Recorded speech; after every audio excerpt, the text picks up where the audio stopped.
Welcome to the deep dive.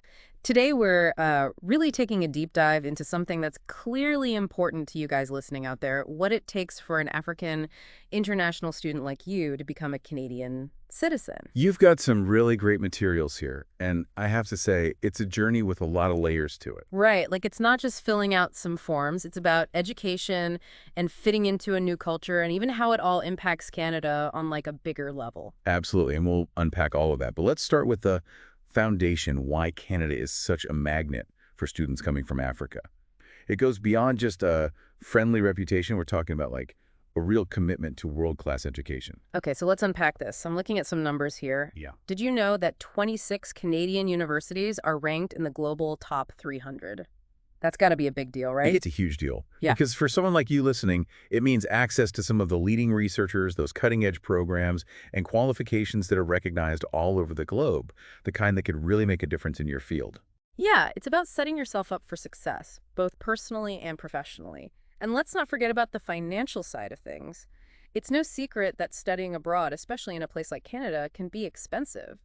But I'm seeing here that tuition fees in Canada are actually lower than in places like the US or the UK. That's right. The average tuition for international students in Canada is around CAD 29,000 per year, which is, while still a significant investment, it can be more manageable than some other options. So it's about weighing the value, right? And it seems like a lot of African students are finding that a Canadian education offers a great return on investment. Absolutely. And it's not just about the education itself. It's about the environment you'd be stepping into. Because Canada has this reputation for being so welcoming to immigrants. More than just welcoming, Canada really is built on immigration. Over 21% of Canada's population are immigrants themselves. And this creates a society where diversity isn't just accepted, it's woven into the fabric of everyday life. I imagine that's incredibly important for someone coming from a place where cultural identity is so central to who they are. Absolutely. And it goes beyond just feeling comfortable. It's about having that opportunity to share your own culture, learn from others, and be part of something truly vibrant and dynamic. It's about finding a place where you can belong. And that sense of belonging can become even stronger if you decide to take the leap and pursue Canadian citizenship. That's right. It's a big decision and a significant journey, but one that comes with immense rewards, wouldn't you say? Absolutely. We're talking about a whole new level of opportunity and security, right? Exactly. It's about accessing Canada's incredible healthcare system, having the freedom to work anywhere in the country, and maybe most importantly, having a voice in shaping Canada's future. That right to vote, to participate in the democratic process, that's a powerful thing. It's about going from being a guest in someone else's house to becoming a member of the family, with all the rights and responsibilities that come with it. And it seems like those rights and that sense of belonging translate into a real tangible difference in people's lives. You're right. The data actually shows that Canadian citizens report higher levels of life satisfaction and well-being. It's that sense of security, of feeling truly integrated and valued, that can make all the difference. So we've established the why Canada is such a draw for ambitious students like you. But let's get into the how. What's the actual path to becoming a Canadian citizen? Where does it all even begin?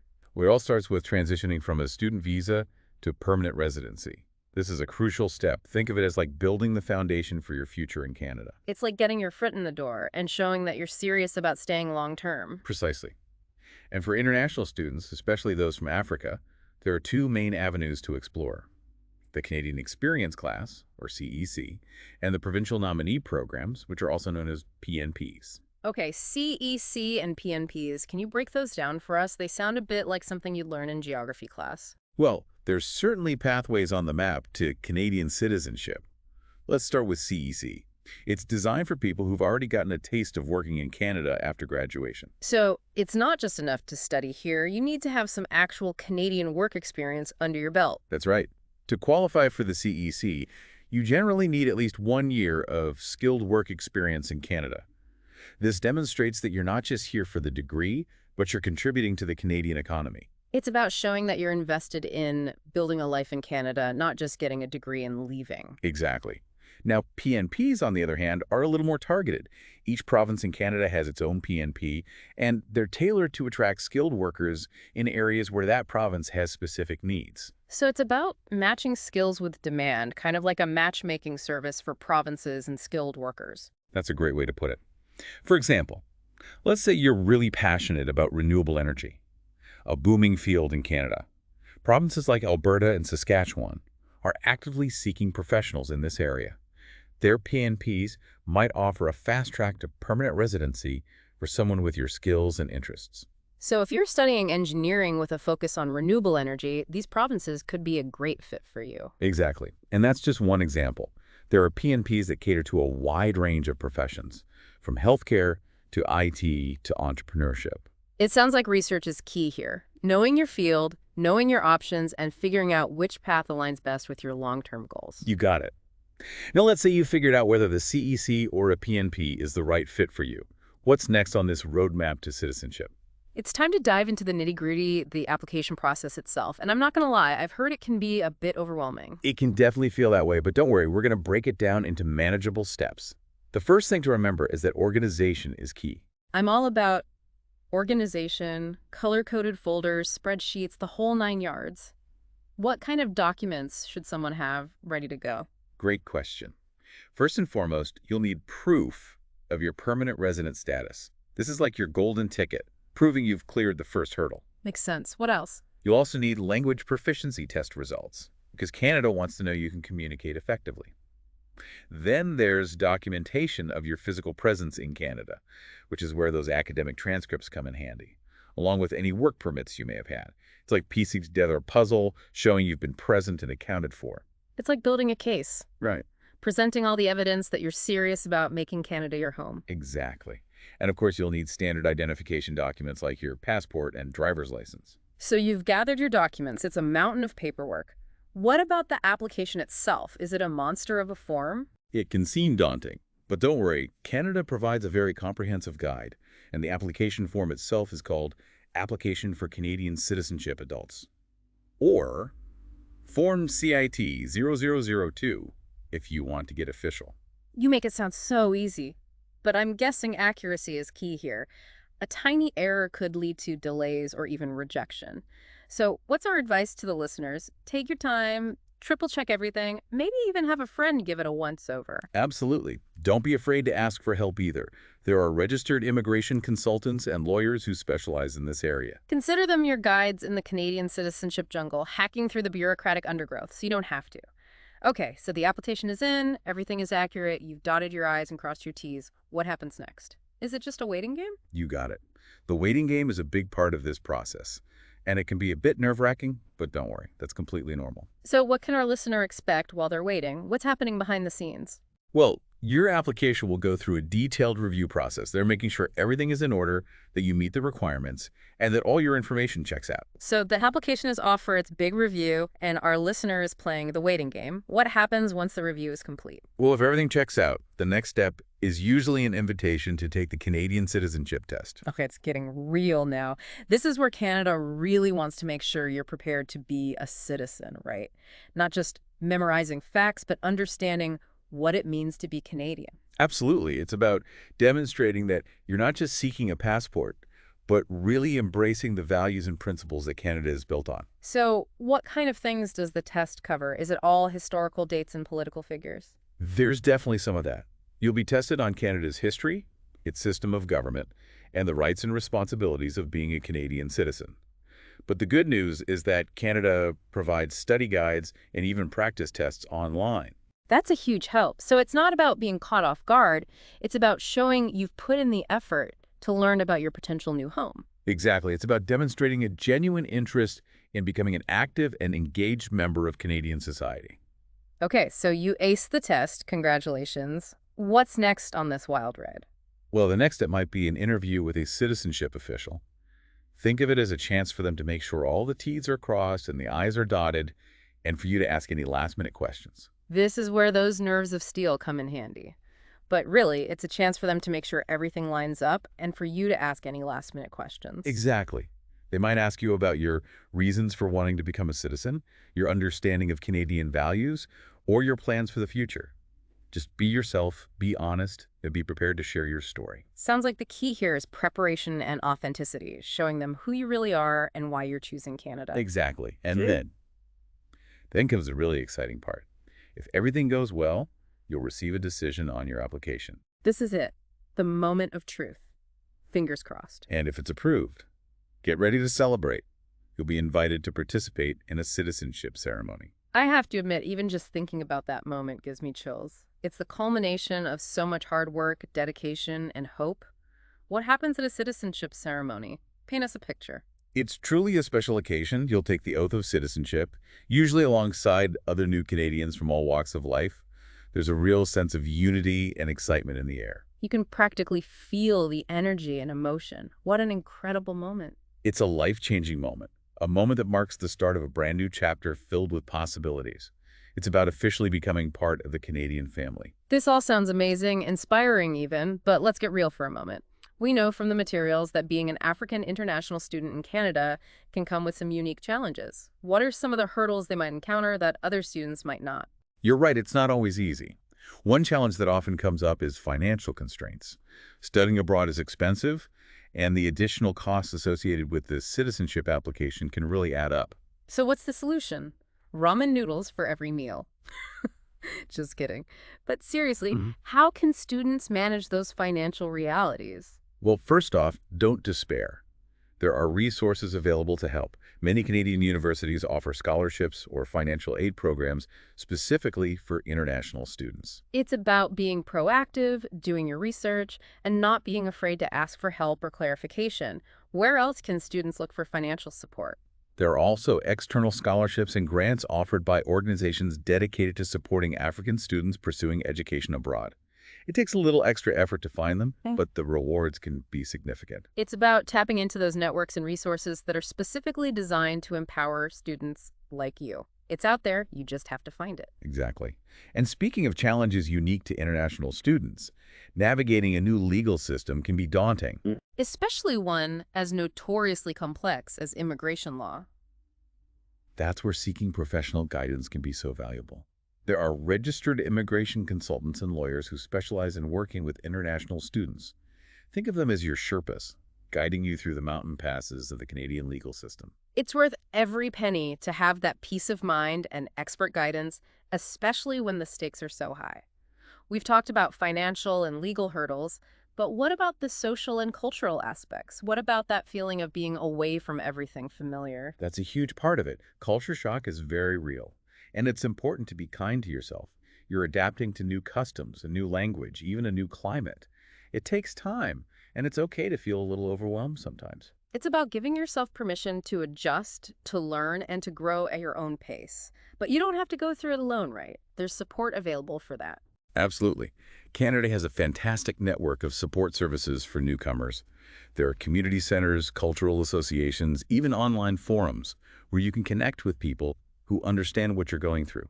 It's about finding your community, your tribe, your home away from home. And I bet those connections can be incredibly valuable, not just for practical support, but also for combating those feelings of loneliness or isolation. You're absolutely right, and don't underestimate the power of connecting with fellow students from Africa. Sharing experiences, advice, and a taste of home can make a world of difference. It's about finding those shared experiences, those moments of understanding that can make a new place feel a little bit more like home. So we've talked about the challenges, but let's shift gears for a moment. We've covered the practical steps, the paperwork, the waiting. But what about the emotional side of this journey? This is huge, life-altering. You're right, it's an emotional roller coaster. There's excitement, anticipation, but also moments of doubt, frustration, maybe even a little loneliness along the way. It's like climbing a mountain, you know? You're striving for that incredible view from the top, but the climb itself can be grueling. The key is to be prepared for those ups and downs. Build a support system, friends, family, mentors, even other students going through the same thing, people you can talk to, share your anxieties with, and who can offer encouragement when you need it most. It's about having those people you can lean on, who understand the unique pressures and joys of this journey. And sometimes, even that's not enough. Sometimes we need a little extra help, right? Absolutely. Don't be afraid to seek professional support if you're feeling overwhelmed. Therapists and counselors can provide coping mechanisms and strategies for managing the stress and uncertainty that often come with the immigration process. It's a sign of strength, not weakness, to acknowledge when you need a little extra support. It's about taking care of your mental health, just like you would your physical health. Exactly. Now, speaking of support, let's go back to those cultural associations we mentioned earlier. The ones that can help combat homesickness with a taste of familiar spices and traditions. Exactly. They can be amazing resources, offering everything from social events and networking opportunities to settlement services and mentorship programs. It's like having a built-in cheering squad rooting for you every step of the way. And don't forget about the power of online communities. The digital diaspora is real. You can connect with people from all over the world who share similar experiences, offer advice and support, and remind you that you're not alone. The beauty of online communities is that they're accessible 24/7, no matter where you are in your journey. And they can be incredibly validating, knowing that there are others out there who get it, who've been there, who understand that mix of emotions you're going through. It's about finding your people, wherever they may be in the world. Exactly. Now, we've talked a lot about the how-to of becoming a Canadian citizen, but before we move on, I think it's crucial to touch on the why. The why is so important. It's the fuel that keeps you going, especially when things get tough. So, listener, let's talk about you for a minute. Why is this important to you? What's driving your desire to become a Canadian citizen? What's that dream you're holding on to? Is it the promise of a world-class education that opens doors to exciting opportunities? Or maybe it's the allure of a multicultural society where you can be yourself, celebrate your heritage, and contribute to a vibrant tapestry of cultures. Perhaps it's the stability and security that Canada offers, knowing that you and your future family will have access to excellent healthcare, a strong education system, and a high quality of life. Or maybe it's even simpler than that. Maybe it's just the feeling you get when you picture yourself in Canada, the sense of possibility that washes over you, the knowledge that this is a place where you can build a future on your own terms. Whatever your why is, hold on to it, write it down, visualize it, remind yourself of it every single day, because that why is what will keep you going when the going gets tough. It's your North Star guiding you toward your destination, a beacon of hope that keeps shining, even when the path ahead seems long or uncertain. And remember, this journey, challenging as it may be, is ultimately about transformation. It's about growth, resilience, and having the courage to step outside your comfort zone in pursuit of a dream. It's about becoming a citizen of the world, embracing new perspectives, and knowing that your unique talents and experiences are valued in a country that thrives on diversity and welcomes those who dare to dream big. And who knows, maybe someday you'll be the one welcoming a newcomer with open arms, sharing your story, and paying it forward. It's a beautiful cycle of hope, resilience, and the enduring power of the human spirit. Speaking of stories, I'm curious, have you encountered any particularly inspiring stories of African international students who've successfully navigated this path to Canadian citizenship? Oh, absolutely. There's one story that comes to mind about a young woman from Kenya who came to Canada to study engineering. She faced some really tough financial challenges and ended up working multiple part-time jobs while she was studying just to make ends meet. Wow, talk about determination. She was juggling a lot more than the average student. She was, but she never gave up. She kept her eye on the prize, graduated with honors, and landed an incredible job in her field. That's amazing.